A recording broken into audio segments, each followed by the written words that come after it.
All right. Okay, Assalamualaikum and good morning, ladies and gentlemen, academics, students, and robot enthusiasts. Welcome to our online talk. This talk is part of networking activities under the Consortium of Robotics Technology for Search and Rescue Operations. It's an absolute honor to bring to the stage a distinguished disaster robot expert from the United States. Even with 13 hours time difference, she agreed to share her insights and experience in disaster robots field.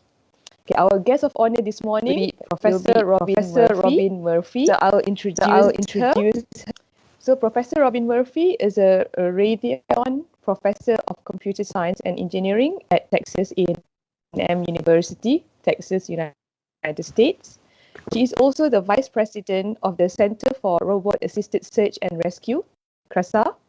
She received her Bachelor, Master's and PhD in Computer Science from Georgia Institute of Technology, and she has over 150 publications, including Introduction to AI Robotics and the award-winning Disaster Robotics. Professor Murphy was acclaimed as Innovators in Artificial Intelligence by the Time magazine and received multiple awards on rescue robotics. She is an IEEE Fellow, a TED speaker, a founder of Roboticists Without Borders, and has deployed ground and marine robots to over 24 disasters in 5 countries, including the 9/11 World Trade Center, Katrina, and Fukushima. Such an impressive CV, and actually she also have a Wikipedia page just for her. All right, I would like to call Dr. Atif, the Director of Center of Artificial Intelligence and Robotics, to introduce the consortium and welcome Professor Robin to deliver her talk after that. Okay, go on, Dr. Atif. Okay, Assalamualaikum warahmatullahi wabarakatuh, and a very good morning to all viewers, and very good evening to Prof. Robin Murphy. Thank you very much for attending our session today. And this session is brought to you by Center for Artificial Intelligence and Robotics in collaboration with our Deputy Vice Chancellor Research and Innovation Office. And we have our staff here helping, Mr. Nazik. Thank you very much for all the setups for this event. So I would like to again welcome Prof. Robin Murphy from Computer Science and Engineering from Texas A&M University. And she's also from the Center for Robot Assisted Search and Rescue. So a little bit about our consortium. Our consortium is called as Consortium of Robotics Technology for Search and Rescue Operations, or in short, we call ourselves as COTESRO. And this consortium consisted of few universities from UTM, USIM, and also UPNM. And we are also working together, collaborating with other universities as well, such as UTHM. And our focus will be on the technology for survivor localization to support search and rescue teams.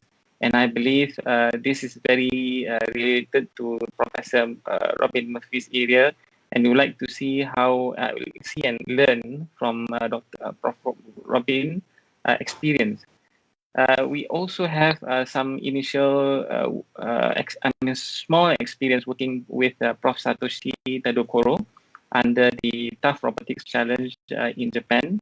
And in Malaysia, we are the first consortium which is starting to see and doing some research on applied robotics in the area of search and rescue. So we would like to also look on how Prof. Robin experienced in building many kinds of robots which can fly, moving in tunnels, swim, and crawl through disaster scenes, and most importantly, to help firefighters and rescue workers to save more lives and to be part of the first response team.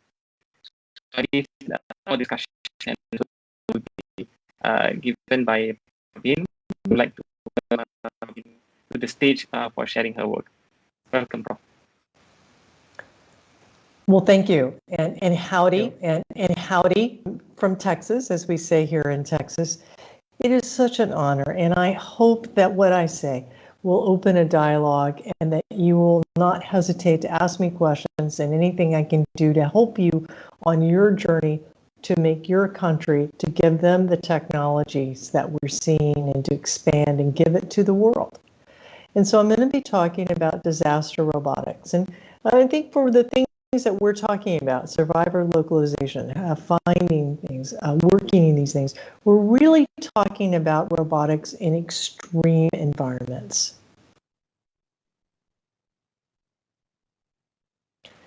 Well, you know, of course, and you know, when you think of something, you know, even though it was very far from the United States, thinking about the Indonesia earthquake and tsunami, the shocking number of deaths, the number of displaced peoples. And so, it's very natural for all of us as roboticists to think, what if every municipality, not just country, but the local municipalities had the ground, the aerial, the marine robots to help? What would that mean? And that's what I've been trying to do since 1995. How can we get to a science of robot systems for disasters? And so today, what I'm going to go through is some of the general challenges, and I'm going to talk about the phases of a disaster. And then I'm going to talk about what are the unstructured environments and extreme conditions, what that means for robots, but what that also means for humans and the human-robot interaction. And then we're going to illustrate progress toward a science by describing how we currently select a particular disaster and mission. And I think that'll help illustrate some of the gaps, and then really try to emphasize what are the opportunities for basic researches, as well as the more translative research that has more immediate impact. So to start with, when you think about a disaster, most people just think about the event themselves, the immediate event and the immediate response. But there are many ways to think about it, but there's really 4 different phases. There's prevention and preparedness before the event. So for instance, during flooding or hurricanes, you get a week, maybe 2 days of notice. Tsunami, maybe 18 minutes to 30 minutes of warning. You have that before. Then you have the response phase. That's the immediate life-saving and mitigation phase. And then you have the recovery phase, the phase where now everybody's allowed back in. They try to rebuild their homes and businesses and get back on their feet. Well, think about it from a perspective of missions. You typically see things like mapping, inspection during the prevention and preparedness phase. During the response phase, which is usually only 3 days to really at most 10 days. And the reason is survivors, typically there's a huge mortality curve after inflection point at 52 hours. So the longer it goes, the less likely there are survivors and it becomes a recovery.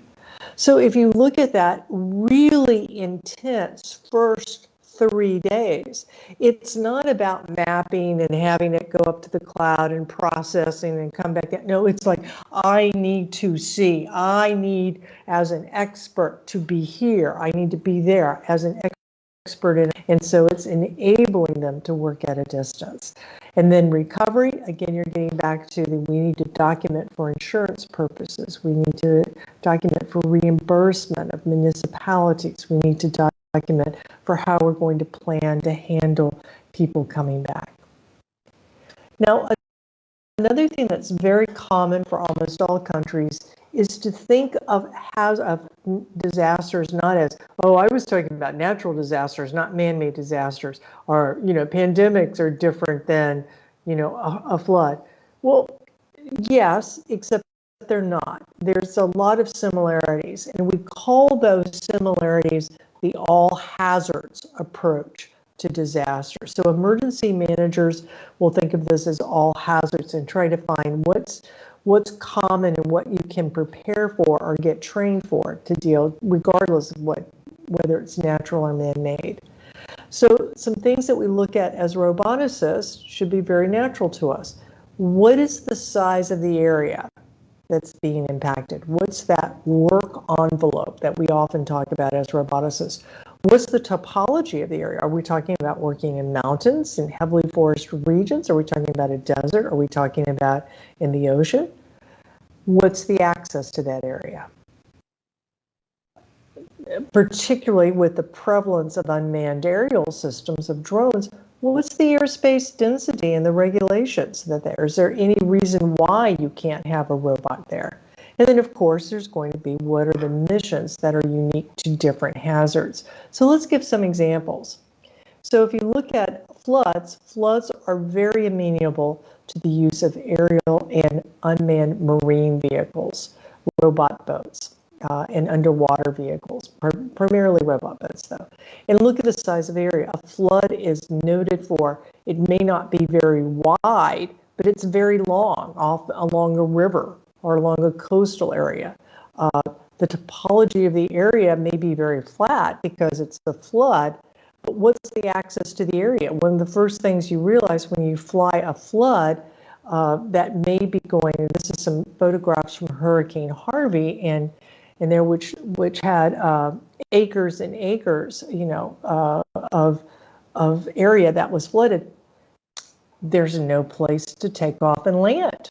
In fact, we were taking off and landing from airboats because that was the only way you could get far enough in there, and the airspace density and regulations. So when you have a major building collapse, or if you have a wildfire, often their airspace is a lot of people flying their private planes to look around. There's often military aircraft trying to do search and rescue, lifting people off of houses. There's many, many good uses of that, but it's more dense than if you are someplace else, like in a wildfire, which typically everybody stays away from. And speaking of fires, again, a lot of use of aerial vehicles to help spot fires and track them. There is some possibility of use of unmanned ground vehicles, more to supply firefighters, less than actually fighting the fire themselves, because mostly what you're doing is not trying to engage, fires are just, the front's too big to digging ditches rapidly. You're trying to figure out the fuel and get rid of that, so it won't do it. But notice in wildfire, and particularly in the United States, our wildfires, the most famous ones are in California, where it's very mountainous. That's very difficult to navigate in. It also changes up how you fly a UAV. The access is very hard because it's very remote. And then the same thing that we see with the different missions. Landslides. These are very good for aerial. Landslides, so sadly, typically there are so few survivors because the land liquefies and it becomes, you essentially drown. So the size is much smaller. This is a picture from Hurricane Maria, and it's very localized, but to the families that live there, it's very devastating. But look what the landslides, the topology is very difficult. The access is very limited. So we see that if we, all the studies, we can pull out and say, what are the challenges? Well, first off, there's a lot of extreme scale challenges. You've got, during the response phase, that 52 hours to save people's lives. So you've got a time pressure. Phase can be that you need to cover, if your work envelope can be very large or very small. You have many stakeholders. You have lots of data. Computational complexity. There's a lot of interdependencies. The way a flood happens is different for every single time because it's non-linear. It's very chaotic in the physics sense. And they call this, some physicists call it a wicked problem because it is large dependency and no single optimal solution. So that makes it hard for us as computer scientists to solve the problem, because you may solve it once, but you haven't solved all the other ones. The human system integration it's an adverse environment. So how do you, as a responder, working in the hot, seeing people suffering, how do you deal with new technology or technology that may not be working perfectly? What we will accept on our phones, a little app that's kind of glitchy and reboot, becomes, way intrusive if we try to do that during a search and rescue mission. And another challenge is that it just requires a different style of research. And I applaud you for starting to go down this path to look at search and rescue and robotics here as something worth, as not just, oh yeah, and we can use it for search and rescue, but no, there is something you have to do. You have to understand the domain of search and rescue. You have to have those partnerships and things to be successful. And I applaud you. So again, just to emphasize, there's a lot of time pressure. There's a lot of data. We'll see more of that. We'll see some of the interdependencies, and we'll see a lot more about this human-centered, human system integration. Now, what about this as a system science? So going back and thinking about, since 1995, I've been looking at this. How would you approach disasters, not as a, oh, it's a good application, but as a system science, something that, like healthcare, where you have to back away and look at the way the whole system functions. Well, and to do that, I think it's easier to see why we often don't do that in robotics, is to go back and start with kind of the history of science. And science, typically stops observation, right? When we think of physics, we think of Newton and the apple. He observed gravity, then did it. And there are a lot of examples of gravity, of throwing balls, trajectories, things like that. And then we started seeing staged world observations or field experiments like Galileo. So that was interesting, right? And now we have CERN. We have these highly controlled, very precise, highly replicable systems, test methods that we can do for the laboratory.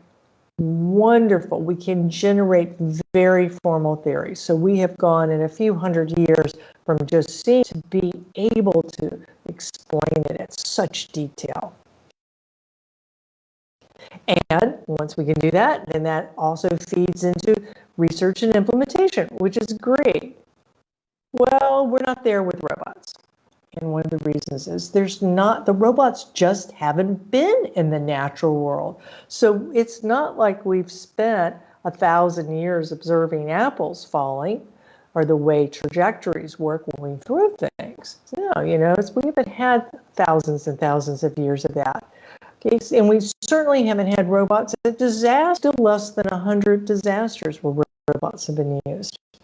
Well, and then the catch-22, we have to build the robots, which is hard, but in particular for disaster response, emergency managers reject robots that aren't well designed. But that's not fair because we don't actually know how you're going to use it until we build it for you and you try it out, but they're not going to use it because it doesn't work for them. So it's a very circular, unfortunate situation. We just don't have a lot of natural world observations. Now, we are getting more, though, fortunately. I mean, CRACER, we've done a lot of deployments. Trader has been very good. The DARPA Subterranean Challenge got shut down by COVID, but was definitely going in the right direction. The Carnegie Mellon got a snake robot at that. And so that's wonderful. So now we're beginning to get more stage world and also seeing these into laboratory situations like the DARPA Challenge. So let's talk about what it means to have an unstructured environment, extreme conditions, and what that means for robot design and for that human interaction that I believe is so key.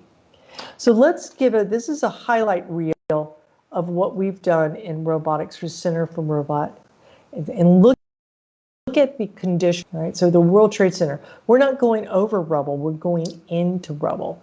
We're not looking on the outside of that landslide, we're going under houses into spaces people can't go. Water, okay, so this is marine, this is Hurricane Wilma. Look, you're using sonar to see things that divers can't see because they can't get there. It's too turbid, the water's too hard to do. This is totally unsafe for anybody to be looking. There's Satoshi Todokura in a snake-like robot. Hurricane Ike, divers couldn't get in there because of the currents. Now, about 2009, we start seeing aerial vehicles. And of course, Fukushima Daiichi, I was privileged to assist the aerial vehicle team there. Of course, ground robots were used extensively and still are. If you look at the tsunami, using ROVs to go in. And we also look at autonomous underwater vehicles, but they don't do well in debris. They're not smart enough to go around. This was a glove, but look at having not just seen at a distance, but by being able to interact physically with the environment, you learn so much. You get feedback you can't tell visually. Here's a landslide, a mudslide in Washington State. Now we begin to start seeing the data of being able to do these photogrammetric processing in near real time.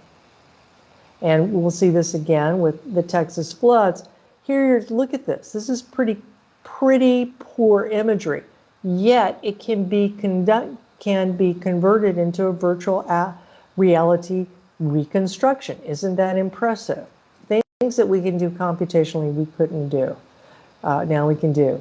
This is a robot boat, and now it's to rescue people, but also has sonar now, the newer versions.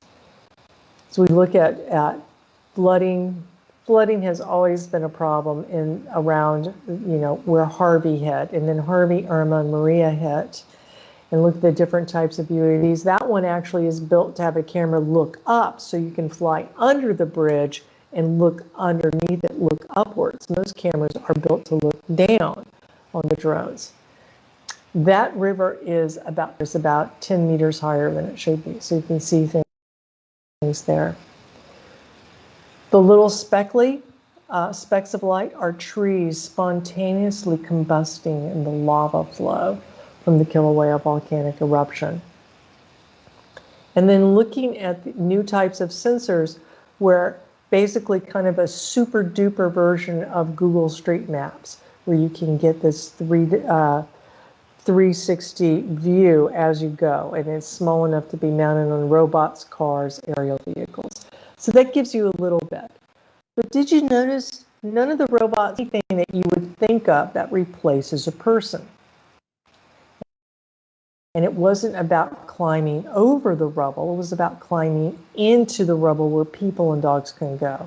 And it wasn't about working in intact indoor structures, flying. You weren't flying around things. If you were flying, you had to either fly outdoors, or if you were indoors, there's things hanging off the ceiling. It's very deconstructed. And swimming. You're not in deep ocean. You are in very shallow area next to bridges. Tides and currents impact you, turbidity. And it's not about saving lives, really. It's not the robots saving the lives. It's about helping the responders save lives. The robots are really like a fire truck. Certainly, they make the response go better, but they themselves really don't do anything. They're enable for the responders. So probably some things that you could see or you could infer in terms of unconstructed work envelopes. They were very unstructured. They were deconstructed.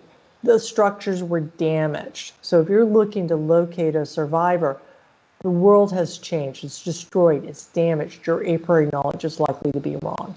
It's very irregular. It's no longer uniform. It's no longer orthogonal. Unpredictable what the damage and how the changes are. And there's temporal variability. So you may be asked to do things at daytime. You may be asked to do at night. You may have a fog come in. It may be in the rain. How do you work in those conditions? And the conditions are extreme. We've already talked about the size or the scale, but you're often using your robots at the boundaries of their nominal design parameters. In a mine disaster, even in a building collapse, you have to worry about water because multi-story buildings, if they collapse, all the water from the water fountains in the bathrooms and the sprinkler system is now draining down. And that's a problem. And then temperature, like at the 9/11, the World Trade Center, it was several hundreds degrees centigrade hot. It was not possible for a person or a dog to get in. You couldn't put your hand over because the jet fuel was still burning deep underneath. An emergency, we know the time pressure. So as a science, how do we characterize all of these very intuitive but very vague metrics that are not things that we don't have metrics for? In systems, what does this mean for the worker? Because you're working life and death situation with no room and no room for error. So let's think of it this way. I think of it as sort of a Venn diagram where you have unstructured extreme environments. And then a subset of things to worry about are your platforms. And the unstructured extreme environment, you as a designer, as a mechanical engineer, as a designer, that's going to change the way you do the platform design.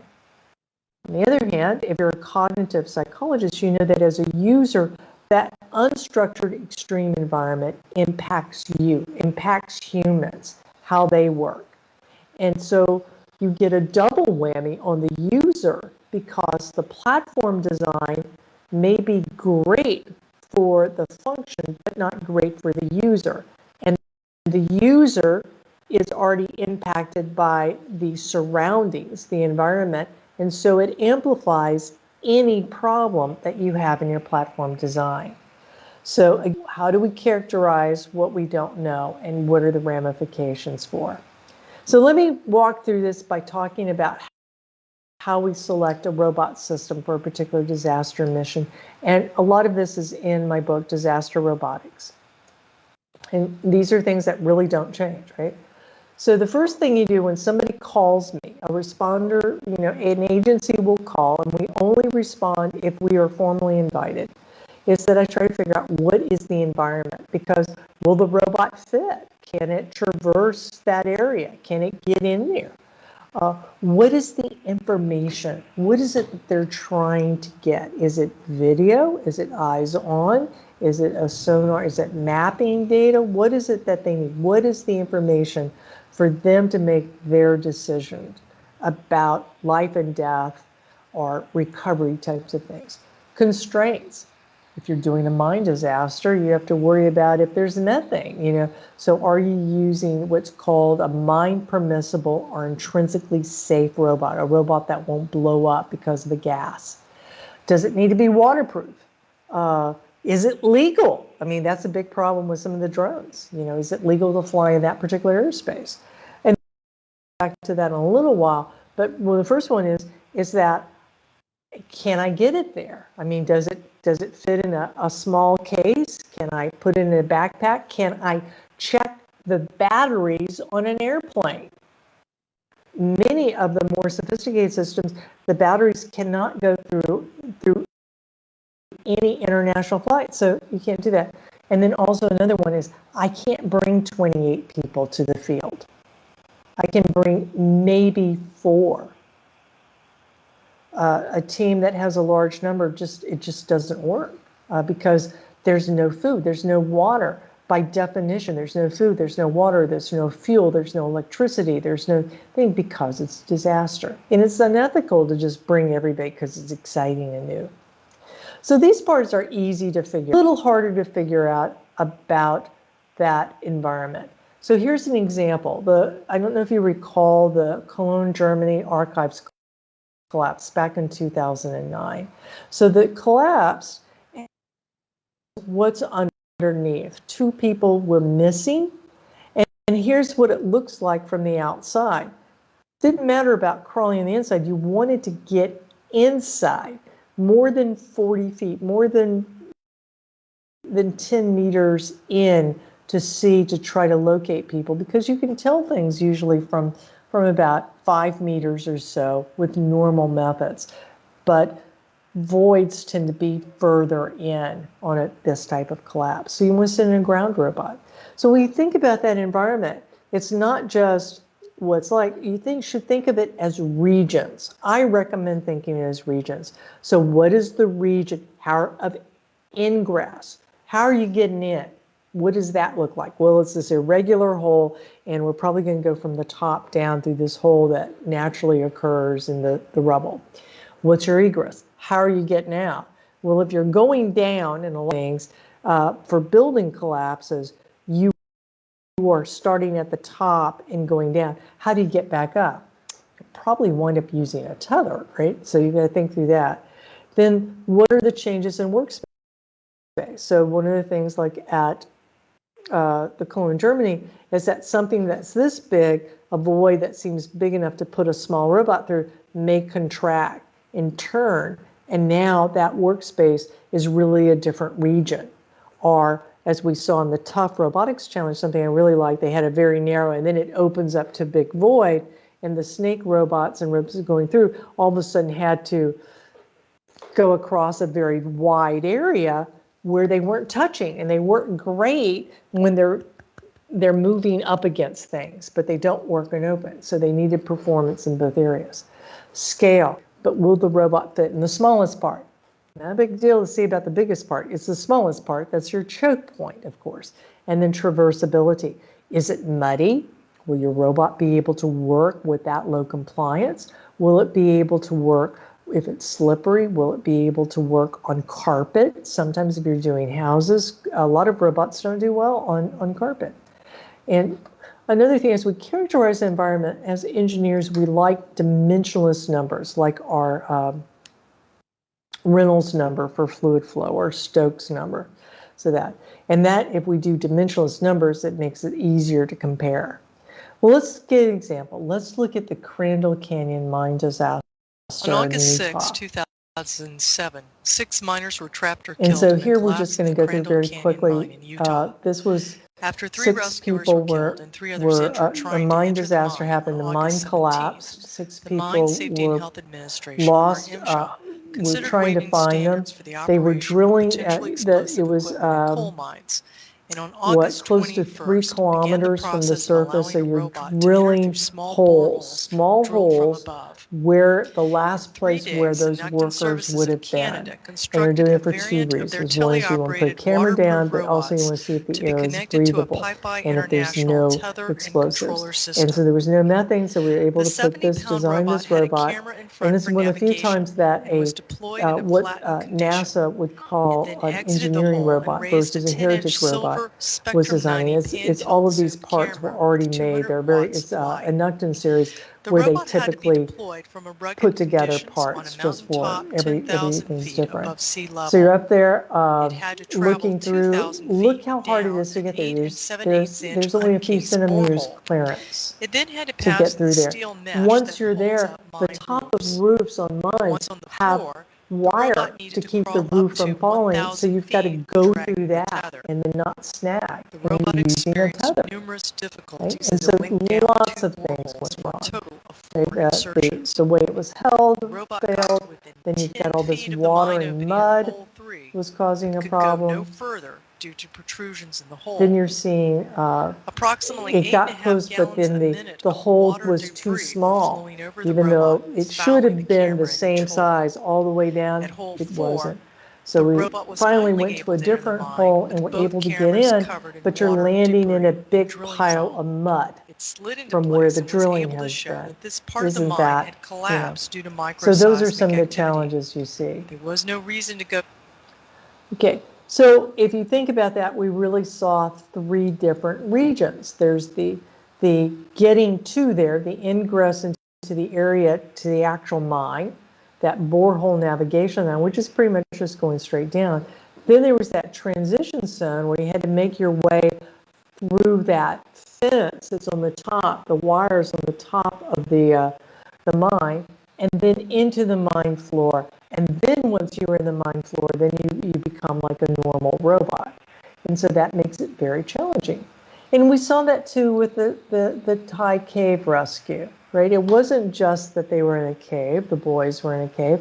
It was a cave where it was underwater in parts, but above water in parts. It wasn't just one or the other. You really had to be amphibious.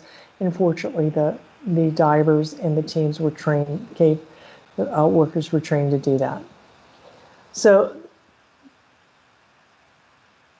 what's interesting to me is that the 13 reports of UGV deployments, I think 10 were mine, but others, looking at that, had at least 2 really distinctly different regions. So if you design a robot to handle one perfect area, it may not be able to handle disaster because there's going to be these changes in regions. So keep that in mind. And to go back to that idea of the science of quantifying, we think of it as a ratio of the environment to the agent. And we'll think of it as granular is when the environment, the agent is bigger than the environment. We see that with sand lizards, right? They can burrow through sand. to hide from predators. Restricted mobility is when it's very tight. You can get through, but you can't turn around in place. And that turns out for a person usually about your characteristic dimension, CD, your character is usually your shoulder width. And that is a predictor of whether you can turn around in place or if you have to back straight out, which is much slower and more dangerous than if you can turn around and go face forward. And the same thing with ground robots. If you do it's usually about your characteristic dimension of being able to turn in place is about two robot widths. And then we have habitable or exterior, where it's bigger than that. And then it's just easy to move around. You just don't have problems. You may have obstacles, but the environment itself is pretty easy. So we don't know how to do granular. We are seeing a lot of robots now ground robots that are built for restricted maneuverability, your sewer inspection robots, but you also see aerial vehicles such as the Flyability AOS system that goes into these restricted areas. And then we saw things like at Fukushima, which was habitable, but the area was still largely the size a person could easily work in. And so a smaller robot could easily work in that as well as it could that. It was just the problem of the radiation, right? So a person couldn't have gone into those areas. And so if you look at it, a robot is burrowing through, your robot can crawl or squeeze through, and a robot can do that. And that gives you kind of an idea there. And if you also look at this as increasing traverse, so I'm going to put these together in an orthogonal plot. So traversability is things like tortuosity. How many turns do you have to make? Life is not straight halls, flat straight halls and right angle turns. What's your verticality? A lot of times when you're going into buildings and landslides and things, you're doing this, you're going down and then up and down. The favorable surface properties are, is it the reduce, what's the obstacles? Do you have a lot of obstacles? Are they really in your way? And if you bump into them, it's a major problem, or is it something you can slide off and it doesn't matter? And then accessibility elements. As you saw, for those of you who are familiar with Fukushima, it takes forever for ground robots to open a door. And those are what architects call accessibility elements. Doors, and then some of the high treads on doors, having to go over that can cause lots of problems. So if you think about from human scale, right, is that down here in the lower part in the red, that's where people can't fit in. Pipes, shafts, very sand. And then you've got restricted mobility, maneuverability, in areas like tunnels and tank cars. And they can access it, but they have to have very special training and safety procedures. And they have, buildings, most mines and caverns that they can actually move around in. Well, let's think about that in terms of robots. Well, robots aren't really needed unless there's something like radiation, if you're in the normal human movement area, because you don't really need them and it's not cost effective. If you look at them in the restricted maneuverability area, they've got to be more efficient than humans, probably smaller and cheaper to make that worthwhile. And then if you look at this very interesting, more granular area where it's are harder to traverse areas, then small robots are going to be your only option. So that's why we see a lot of that. And once you go to small, partly you're going to go small because in tethered, you're going to go small because that's the only thing that fits. You're going to go tethered to keep it small because power really adds to your weight and size. But you also are going to want that tetheredness because you're going down and turning and this. So you're going to want to be able to get it back or to help, like on belay, pull a little bit to help the robot navigate. So to recap, where we're at right now, we've been talking about how unstructured extreme environments impact platform design. So now let's go look at what it does for users. Well, let's think about that. If you are trying to see or navigate with a robot, or the robot itself has very close into things, the sensors often don't work close in, right? LiDAR is better farther away than right up here. We're often within the sensor range, right? but the possibility is getting stuck is higher because you're in a restricted movement. You as the operator aren't seeing a lot. You're seeing a soda straw, and your options for recovery are limited. You can't turn around. You can only do so much.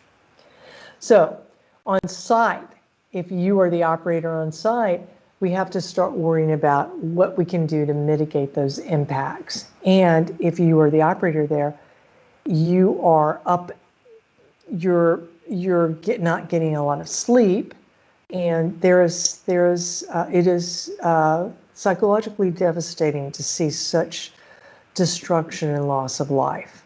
It's like running a small fever as you do it. And we've already talked about logistics, but let's think about now you've got to take that robot in a backpack and maybe climb down one of those straight ladders. And maybe the best you can do is recharge your batteries using a car, the little plug-in for the car, or a car battery. You're not going to have generators devoted to you. No one has those. I mean, the responders often don't have them. And then there's the risk. And this is what happens lots and lots. I get asked, what is the risk that the robot's going to work? And it's like, I think it's like this. And we want to get to the science of that. And then with the risk, there's how expensive is the platform. So flying $1,000 drone over a flood is different than flying a $30,000 drone over the flood because you're flying over water. $1,000 is easier to absorb than a sudden malfunction and land in the water of a $30,000. And then there's press. A lot of these public agencies don't want to be criticized. Well, they should, right? They don't want to be seen as playing and not taking the disaster seriously. But let's look now at the cognitive workload. We've already talked about there's time and consequence. When you have deadlines, as those deadlines do, you get more stressed. It is what we do as humans. We get more stressed.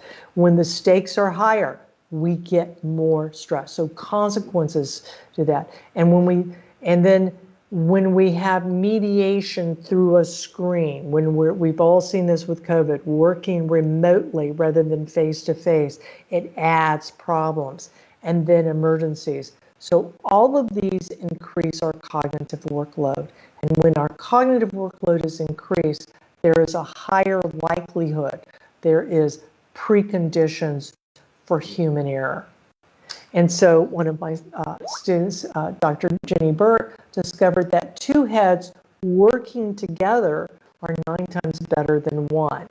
So if you two are working together using a verbal protocol to talk like pilots and co-pilots, then you do much better at finding victims and seeing and understanding, comprehending the space the robot's going through. And we see this also with this is one robot and there's this other robot taking a picture. And everybody's like, oh, you've got the second robot taking a picture just to take a picture. No, the second robot was helping the operator see it really, because the robots aren't built where you can kind of look at your hand the way you have to use a second robot to help the first robot see what it's doing. So that's a workaround there that we see. And we've already learned the hard way at Fukushima, if you don't do that, you get these horrible collapses. This robot was a Warrior and a Warrior brand, and it fell over because that team didn't want to wait for the second robot to come over and provide the extra view, and so they said, oh, we'll do it. We're going to do this. And of course, they tripped and fell, and it had to be taken out. Another way of looking at this, we do this with aerial vehicles assisting the ground vehicle. So here's a PackBot with a photokite, a tethered UAV that carries and then pops up and helps.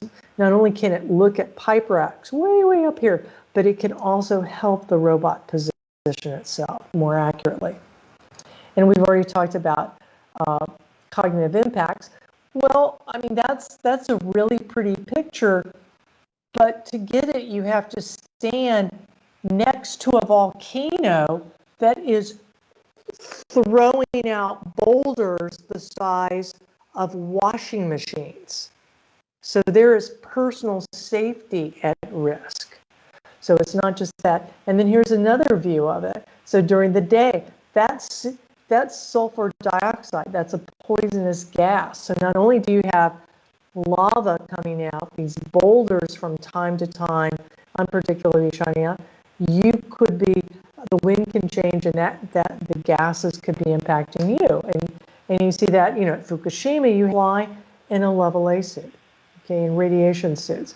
At Kilauea, we had to fly with masks. So can you imagine a mask over your face? Of course we can, right? For COVID, but the high powered and you're hot and you're carrying stuff and you're doing other, that's not helping your performance, right? It's not, you're in an air conditioned office and you're kind of easing through it. Doctors Perez at Texas A&M have studied us with this, and they find that we get a huge sleep deficit. And unlike what normally would happen, so by day 3, we're off the charts. We are beyond where we should be for safe operations. And then they also can show that even a good night's sleep doesn't bring us down back to normal, doesn't reset, that you just get tireder and tireder. So the other thing is, when you look at the use of robots, is that it turns out that an easiest robot to use is the one you're going to use. You don't use the fancy new one, you use the cheapest, easiest one to use. So we had 14 models at Hurricane Harvey. We had 14 models of unmanned aerial system, but 78% of the flights, we were there for close to 3 weeks, flew over 218 missions. 78% of the flights were the DJI Mavics, $1,000 USD, small, you could take 2 or 3 of them out. They charged off of a car. Anything happened, whatever. We'd be sad, but not as sad as some of those other ones. Okay, but cheapest is not the same. Let's go back to that idea of risk, of quantifying and projecting risk. So if you start looking at risk as the probability of completing a path, that's one thing. But if you look at it, and we get a lot of algorithms say, well, I complete the path, but you've got to consider what's the state, that borehole that collapsed, that water that's getting in there, the fluid that's screwing up your sensor. What's the risk from taking an action, such as snagging on the fencing, or snagging like we saw when it broke the cable on a sharp corner? And then his traversal, if you're trying to back up, you may actually not pull your tether back, you may tangle or break. So this is what we've looked at as well-deformal.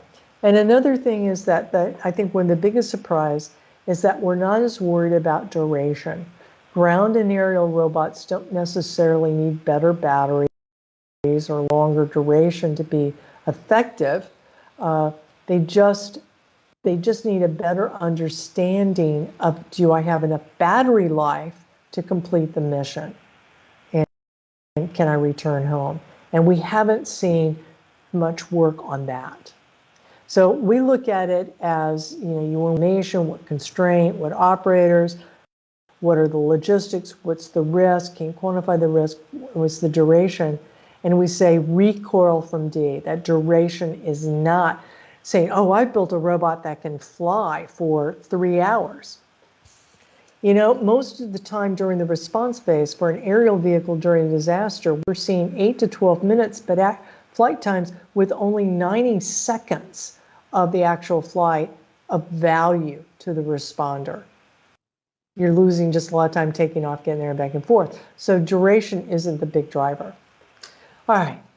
Let's wind up. Let's talk about what are the opportunities for basic research as well as that translational R&D. So we've already talked about these interactions. So if we look about platforms, we want a platform that has the ability to work in different regions, right? Because it's going to encounter at least 2 different regions. We'd really love to have robots be able to handle granular scale traversability. Instead of going on a snowstorm, instead of going on a landslide, to go into it. We want to be able to project risk, to fight instead of saying, yeah, it'll probably work. Really know what are the risk elements. We want to be able to project the energy use, not just say, oh yeah, we've got battery use, you know, it's 12 volts. No, it's like, what do I have enough to finish this mission? For indoor unmanned aerial vehicles, we'd also like to see them be able to do these restricted maneuverability spaces. Being able to fly down the hall in a large office is not the same as the type of flying we're talking about. The same thing for marine vehicles. Being able to map out the ocean is not the same as working close to shore. When we think about the user in the platform, we need to think about the sensors and where they're placed and how we're managing the viewpoint. What are those user interfaces? Because the human can only do so much. The human is being mediated by what the robot's giving them. And if the robot can't see, and the robot can't, you know, oh, it'll be autonomous. Well, if the human can't figure it out, the robot's probably not going to be able to. We can't write an algorithm to do as well either.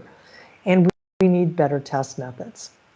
And if we look just on the user side, capturing the cognitive load over time and in the field for different missions is very hard. I mean, right now you send people out to observe and you try to do these intrusive type of studies, which doesn't work during a disaster. And then we need to think of mitigation strategies. What do you do for what we can see is clearly a fatiguing and challenging situation? And then the autonomy. Doesn't matter if the system's autonomous or if it's teleoperated and it's very reliable. The operator, the emergency manager, have to believe that. Why would I believe this? And so how do we do that? How do we show that in a way? So I'd like to conclude with that. We can get to the science of robot systems, and I hope this is some of the things that will interest you and your teams to look at, because we are beginning to get a large corpus of deployments. In particular, we're beginning, if we're clever, we can use what we've learned about characterizing the environments and the sources of human error and distress to be able to create these staged world, these field experiments where we can get more data. And likewise, these dimensionless numbers should help us create more formal test beds and comparisons. Of course, we do need lots of new methods for capturing the user aspects of it, not just the platform aspects.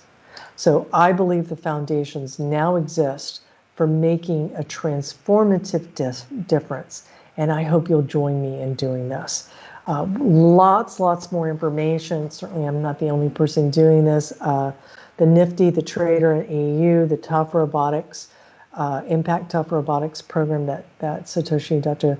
Tadokoro led is great.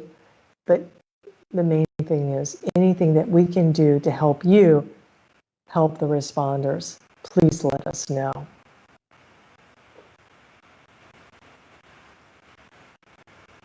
Okay, wow. Thank you very much, Professor Robin. Okay, so yeah, I cannot hear you. You cannot hear me? Can you hear me, Professor?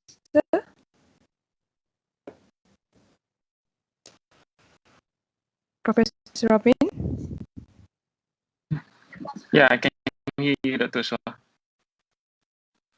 All right. Okay. Sorry, Professor Robin, can you hear us?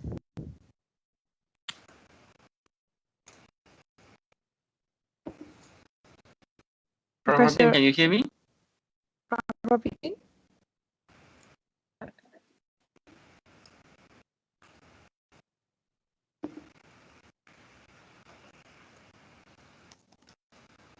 Hello, Prof. Robin? No, I cannot hear you. I'm sorry. What happened here? We can hear you clearly. Now. Oh,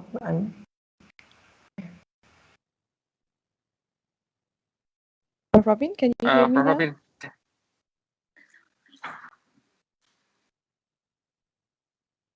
Hello, Prof. Can you hear us?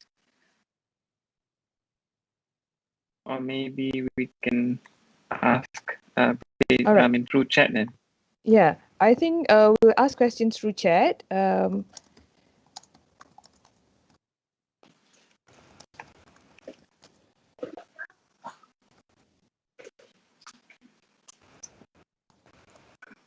right. Thank you very much for Professor Robin for her insightful talk.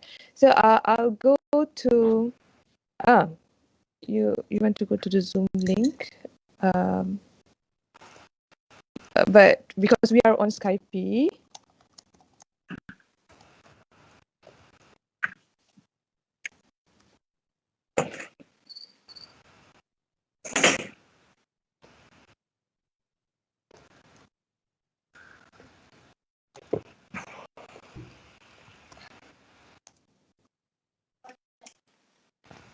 All right.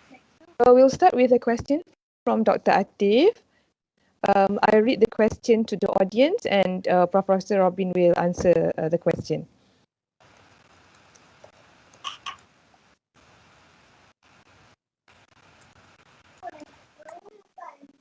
Okay, I would like to ask Prof. Robin regarding the okay, she's not hearing us, but I think maybe Dr. Usman, can you please type regarding the we have a lot of innovation that is important to be developed, but it will be depending on fund. And how does how do we convince our stakeholders How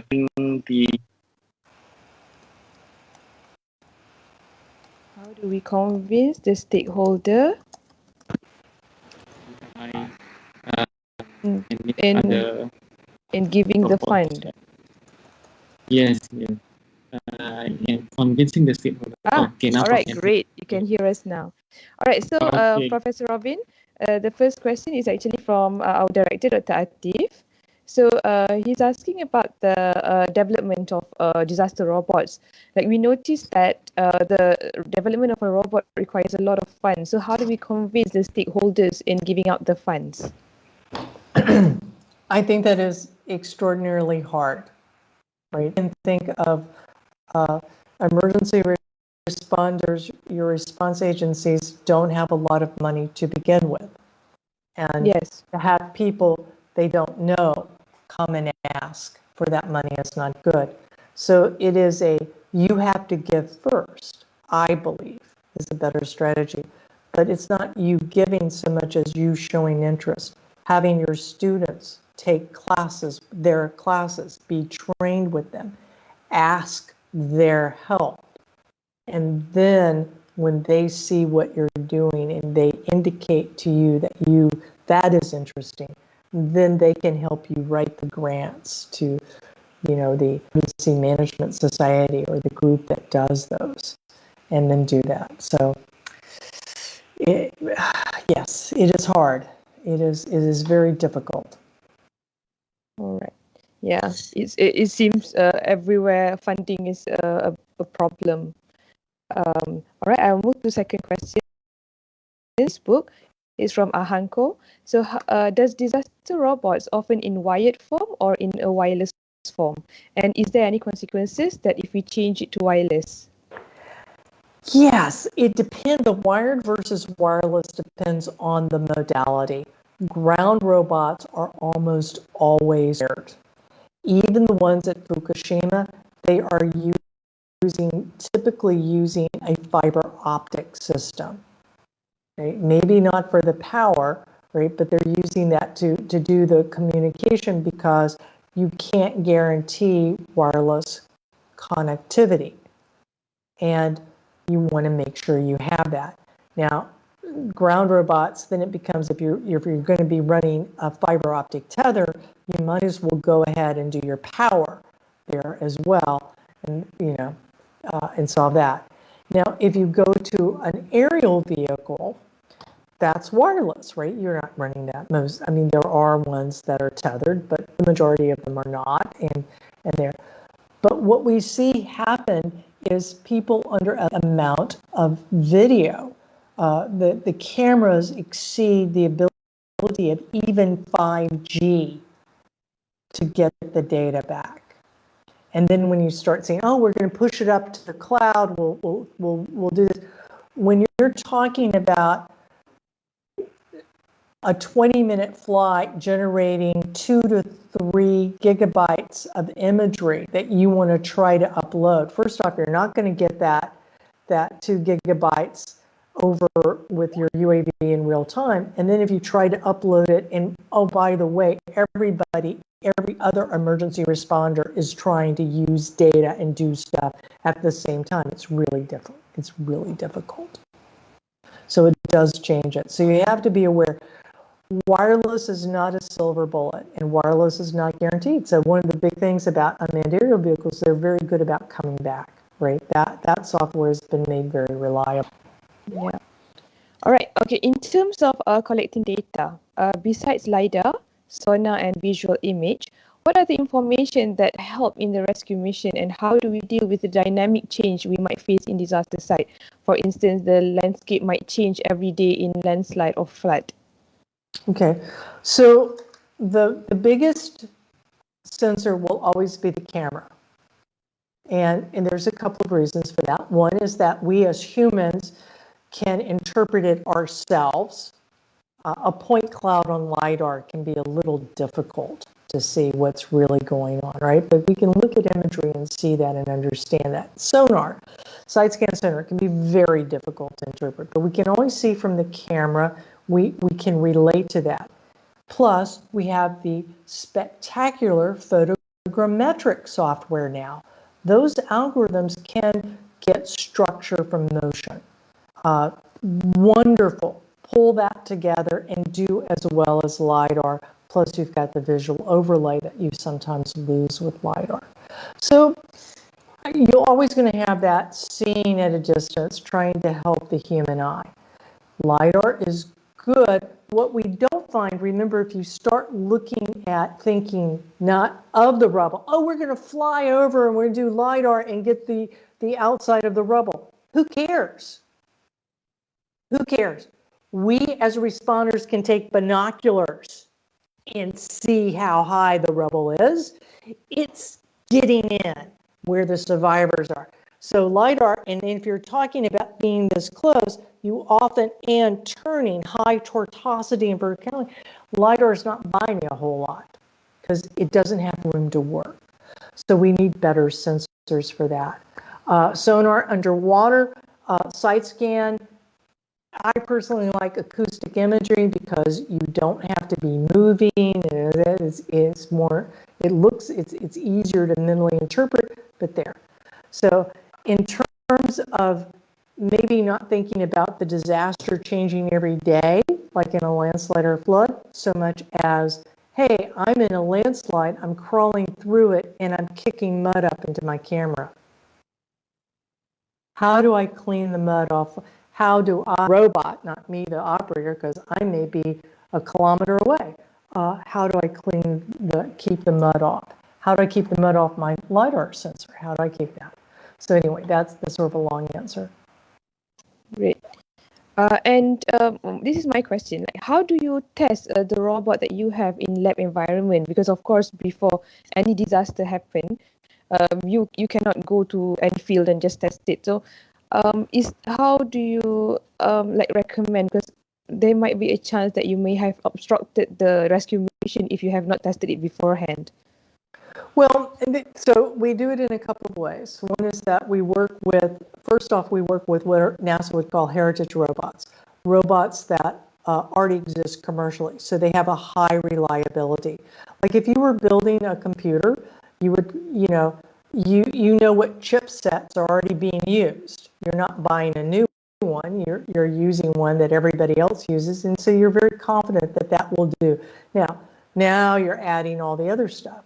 The next thing is that we typically try to understand that scalability. What are the character dimensions? What is the traversability of different environments? And then we replicate those at Disaster City, a major test bed here at Texas A&M. And then for certain parts, we do it in the lab because, again, that's with your dimensionless numbers, you can begin to do those kind of lab studies and feel confident that it'll scale up. So that's how we do it.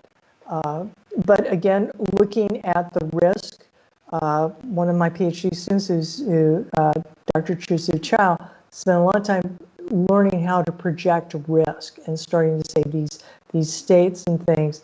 And there are just some things we may not always be able to test perfectly, but we can enumerate the ways it can go wrong. And the emergency managers and the robotics do this, we can say, yes, we'll accept that risk, or no, we're not comfortable with that. And that begins to make a difference. So do you actually have like, you make like a sample plant in your lab, like with a few rubbles to test the robot? Not in my lab.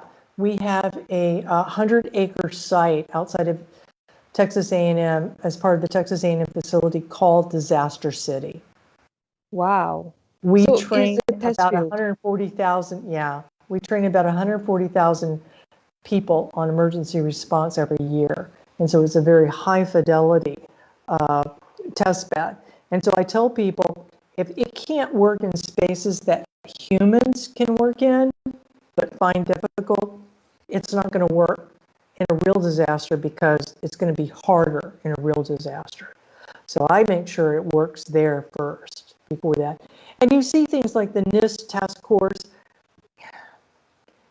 that's very, very region specific. So it's very limited, but those are the sorts of things. If it doesn't work there, it's not going to work in a real disaster. If it works there, it still may not work in a real disaster, but we have more confidence. We know more about the performance.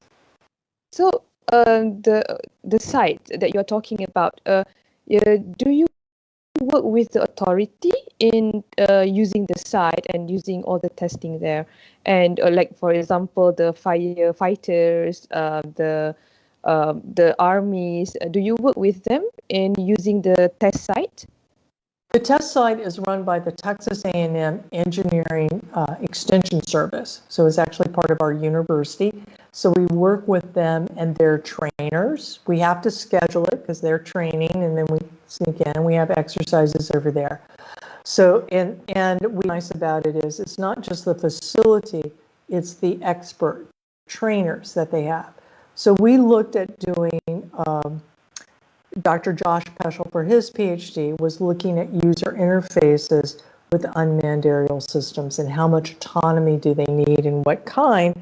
And this idea that it would be great to have the pilots out there and you in the control room and be able to, okay, they're flying, let me look, do that sort of thing, right? And how would that actually work though? Because it's a mediated experience, wireless, all that. So we decided to use the chemical train derailment. I think there's 12 different, it replicates a chemical train derailment. There's an actual train with 12 different types of chemical tanks that has crashed, that it's based on a famous crash that they duplicated there. So, I mean, we've got a real train there to look at. And it's also in a hard area where it was very hard for the responders to get into. So because they want to make it realistic for training. So we got there. So that's wonderful. We've got high physical fidelity. But here's what's so wonderful about Texas A&M. I said, we would like to have people, we'd like to have between 25 and 30 people try this user interface. And we would like them to have been trained on chemical train derailments, on hazmat. And he said, no problem, here you go. We got 26 people.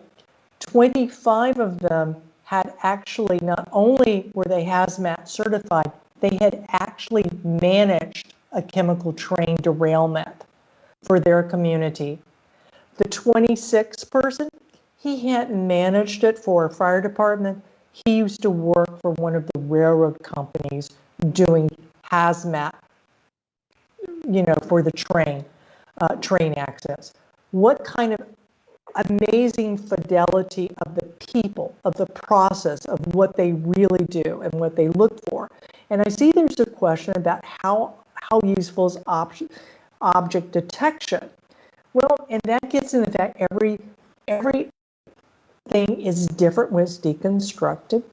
There's so a lot of the object recognition algorithms, and particularly this is where I got the DARPA subterranean challenge, is that real building collapse or real mine collapse, everything's covered in gray dust. So you no longer have nice red shiny things.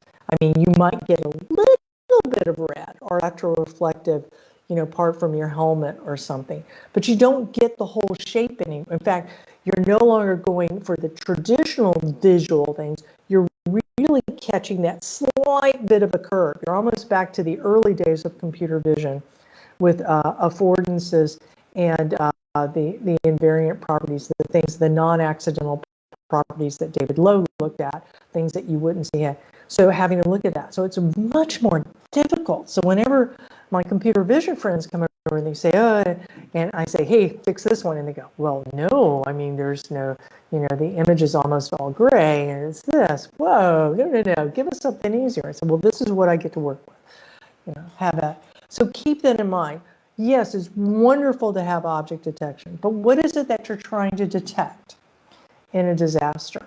You're looking, let's go back to the Crandall Canyon mine disaster. Great to see a person, great to see, but a hard hat, a lunchbox, one of the emergency packages open would say that they had opened it and gone toward where one of the shelter-in-place stations were in the mine. Those are the types of cues. But at the same time, some of our earliest work found out not only are you looking for those objects, you're also looking at the same time for, is this fixing to collapse further? Is there a shortcut? Does this look stable? Can we delaminate? Can we take things off with a construction equipment quickly, or are we going to have to go in and shore everything up as we go to get back in there? So you're doing it's not just one thing. You're not just looking for signs of the victim. You're also looking for what's going on. Is there anything that, if I find a victim, what we're going to do? How far deep are we in this? So it's more complex than just object detection. And I think that's why we haven't seen a huge set of success, because saying, oh, look, I can find a fire extinguisher, a bright red fire extinguisher. Yay, who cares, right? I can find a person who is lying like this. I never get a person. I mean, we typically find portions sticking up of a person, right? You're included, you're in that, you can only see part. And then yeah. I can go, I can just keep talking over it, sorry. All right, I think the time has come. Imagine. We understand that the rescue missions, they have so many variables and very dynamic, non-linear, and we have learned a lot today, and even new information such as, like, even the operators will feel fatigue from the rescue mission. I never thought of that, like the robot operators. It's like a video game. They should have fun with it, right? Yeah. No. Turns out that's not it. I mean, the physiological, the pulse, the heart rate, the sweating, the type of errors. No, it's bad. Yeah. So I think that the thing is that there are vast opportunities in the disaster robot for research, and there's so many areas that we can look into, maybe the psychological part of it or even the technical part of it. And I hope that our audience today will take some of this information and use it to improve their research in the future. And we want to thank you very much, Prof. Robin, for this live session. And